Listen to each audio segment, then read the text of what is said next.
ఏంటి నాన్న రూమ్ కావాలా? ఆ, ఒక రూమ్కి 5,000. నువ్వు స్టూడెంట్ కాబట్టి అంత చెప్తున్నాను, లేకపోతే నేను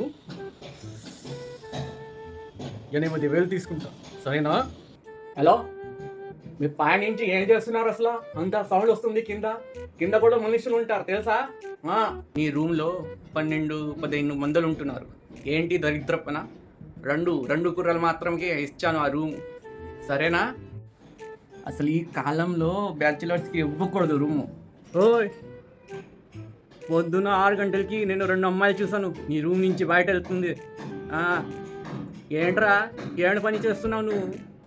రూమ్ చూసుకోండి, ఏదా రూము ఇది. లాస్ట్ ఇయర్ ఒక కుర్రాడు ఉన్నాడు, రెంట్ ఇవ్వలేదు, అందుకని వాడు 6,000 జాకెట్ నేను ఉంచుకున్నాను. నీకు అర్థం అవుతుందా నేను ఏం చెప్తున్నానని?